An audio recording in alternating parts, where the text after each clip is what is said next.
Welcome everyone, my name is Adam, this is Blues on Attack, and today I'm going to be showing you my deck profile for the Back of the Binder Challenge number 2, Private Sideswipe.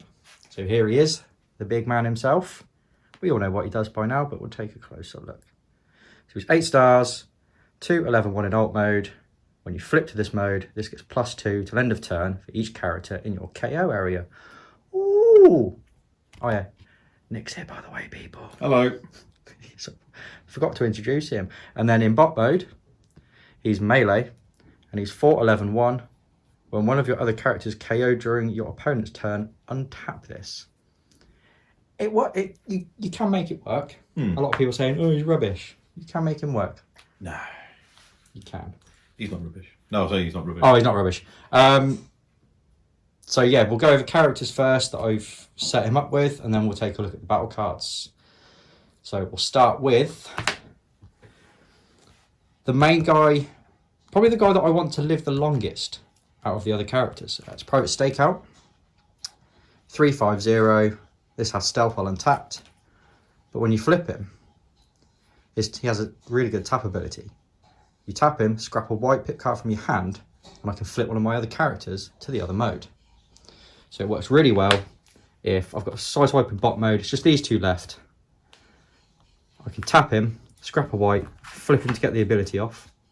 I can then flip him back for turn and then use something like an escape route, flip him back to get that ability twice. So that's why I want Stakeout to stay alive, because he helps. Next, Raider Detour. 3/6/0, again stealth. And in this mode, again, still 3 and 0. Scrap a blue pit card from your hand to draw 2 cards is his tap ability. He doesn't really get flipped. He's cannon fodder, essentially. Next, the second part of the cannon fodder is Raider Hyperdrive. Again, 3/6/0 stealth, 3, 6 and 1 in bot mode. And his tap ability is scrap a blue pit card from your hand to draw 3, then scrap 2. But again, he stays in that mode and he dies. And lastly, I went with Drag Strip from wave 2. So he's 3, 7 and 2. When this attacks and you flip at least blue, orange, you get to draw 2 cards. And in his bot mode, he gets PS1. I generally tend to leave him in that mode, simply because you'll see in a minute, it's a very mixed pit deck. And when I attack with Drag Strip, I get his ability off a lot. So I'm always getting that extra card draw, which is getting the cards I want to help Sideswipe. So we'll have a quick look at some battle cards now. We'll go with the upgrades first. My lovely assistant Nick is going to... Why, thank you. I'm here a week. He's going to pop those out for me. So the first one is 2 copies of Combat Dagger. Upgrade weapon, bold 1. And it's an orange and black pit. It's pretty self-explanatory. It's there for the orange and the black. And it also gives you guys a slight attack buff. Next up, again, 2 copies of Laser Cutlass. You can go on anyone apart from Sideswipe.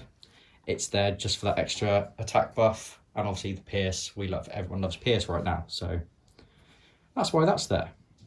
And then, lastly, for the weapons is 1 copy of RR Disruptor Blade. Oops, ignore that, ladies and gentlemen. That's fine. 1 copy of RR Disruptor Blade. Again, it's there. It's there for the black pip, and it's a +3. A lot of black pips in the deck, so it should stay around if it's on Sideswipe. That's the plan. Next up, we'll move on to the only armor in the deck, which is 2 copies of increased durability. And again, you want these mainly for Sideswipe, just to give him that health buff to get him up to 15 health to help him live that little bit longer. And then there's quite a lot of utilities in this. So we'll start with those now. 3 copies of Turbo Boosters. It's a Cars deck. What Cars deck does not have Turbo Boosters in? It's pretty standard for those. How much room we got? We got plenty. Let's move these up a little bit. We got plenty. Okay. Here we go. 2 copies of Heroism. So Heroism is very useful in this deck. I can play a Heroism. Say the ideal position is I've got one of these in my starting hand. If I've got one of these in my starting hand, I go second. I can play the Heroism on one of these 2. and I can flip Sideswipe, and I can send in Sideswipe. So that even when on my opponent's next turn and they attack Sideswipe, Hyperdrive or Detour will take that attack damage. And if they die, I get to untap him. That's why it's there. Strong thumbs up from me. That's the idea behind Heroism. Or if I've got a lot of guys tapped out and I want to keep my opponent away from these two, just pop them onto any of these just to absorb some damage away from Dragstrip and Sideswipe. So yeah, 2 copies of Heroism. I think it's quite good. It's a very underplayed card, but it doesn't see a lot of play, but I thought it'd be quite useful for this. Immersed in Shadow. Again, it's mainly there for the orange-black pip, but it does give the upgraded character stealth while untapped. So again, it can be quite useful to pop it on Sideswipe. Especially if you got one of these guys flipped, right? Yeah, so say if Dragstrip's in. dead, he's out the equation, so I'm left with Sideswipe and these 3, and I want to try and protect Sideswipe. Pop the Immersed in Shadow on there, flip one of these guys, and then on my opponent's next turn, like say if it's the start of a round, then yeah, they'll have to attack the little guys. So that's why that's there. Next up, Erratic Energy Grenade. Again, it's there mainly for these 2. So obviously at the start of my turn, do a damage to every enemy. Oh, sorry, no. Start of my turn, do 1 damage to the upgraded character. And then when the upgraded character is KO'd, do 2 damage to every enemy. Yeah, it's just more indirect damage. Quite like it. And then finally, 3 copies of Field Communicator. I know this card gets a lot of mixed reaction. Some people like it, some people don't like it. I personally do like it. I run it in a lot of decks when I'm running specialists. Normally only 2 copies, but the fact I'm running 3 specialists in this, 3 copies. Makes sense, man. Makes sense. And it uses up some whites as well. Right. So, yeah, so we'll clear those out of the way, and then we'll have a look. Oh, sorry, I'll let you do it. Yeah, I'm the assistant. Let me do it. Damn it. Yeah. Yeah. People can see my pretty arms as I tidy the cards away. Then we'll have a look at some actions. So first up, single copy of Reprocess. I think it's pretty much a staple in 99% of decks these days. Again, just the 1 copy, just to try and keep Sideswipe alive, or to mitigate something on an opponent's character. Next up, 3 Steady Shots. It's there as just an attack buff, plus it has blue-black. Sense a theme here. I'm liking black pips. So that's why I've gone with that. Rock Toss. Again, it's starting to see more play with it being orange-black. I'm definitely falling in love with Rock Toss. I like Rock Toss. Yeah. It's okay. It's not as effective as Zap, because obviously you can zap anybody. It has to be a tapped character, but orange and black. Yep. So 2 copies of that. Okay. Next up, 3 The Bigger They Are's. I've got lots of little dudes. I've got a couple of guys that are 4 stars. So they can pretty much, unless I'm attacking other 4-star patrols, it's going to work for any other character. Even if I'm attacking Flame War, +2 PS4. It's good.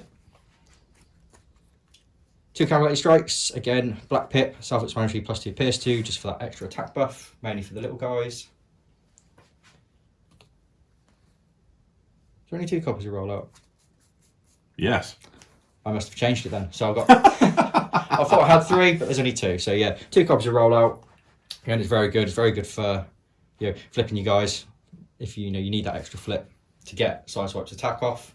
So say if he's already in alt mode, roll out my hand up and flip him for turn, flip him back, get that attack buff if the guys are dead.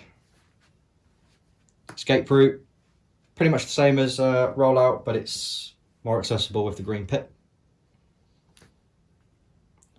3 Start Your Engines. Again, it's a staple in every card deck, whether it's an orange card deck or a blue card deck. You always run 3 copies to Start Your Engines, just to help protect Sideswipe. I think I did it in one game where I actually I untapped one of these 2 guys 3 times, just because it was fun, and then it protected Sideswipe. And finally, 3 copies of Wedge Formation.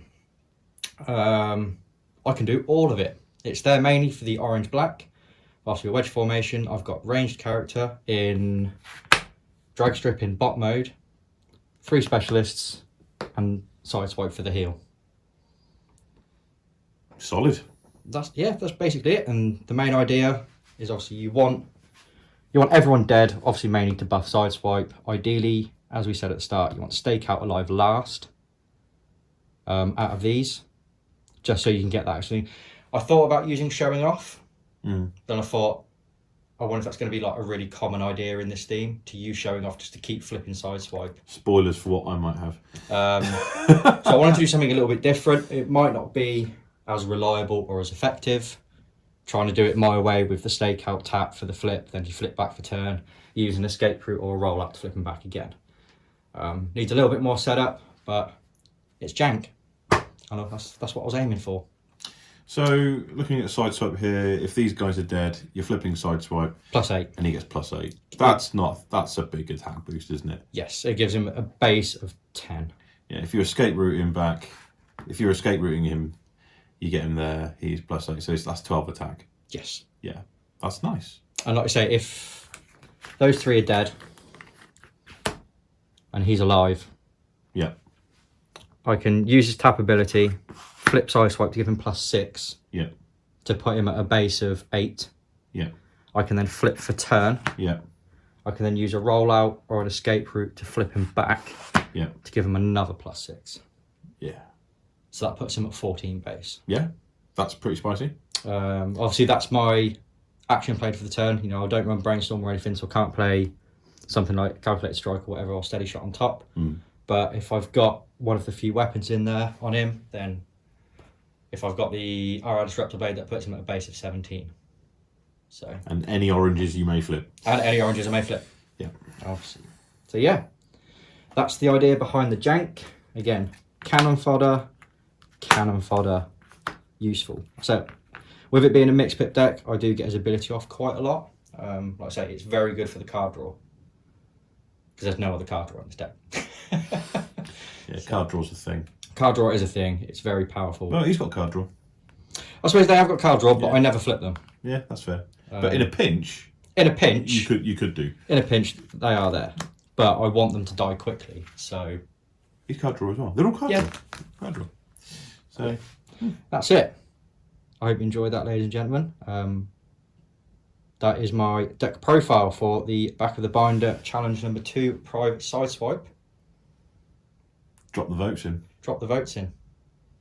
I mean, I'm going to be like, hey, vote for me as well, but understandable. Vote for both of us. Vote for both of us. That's fine. We hope you enjoyed that. Good luck to everyone else who's entered. Really enjoying these challenges at the minute. They're a lot of fun, making use of characters that you wouldn't normally use. I mean, I've never even looked at private Sideswipe before this, so it's been good fun, and I've enjoyed it. Doing something a little bit different. And we'll catch you guys very soon. Brr. Brr.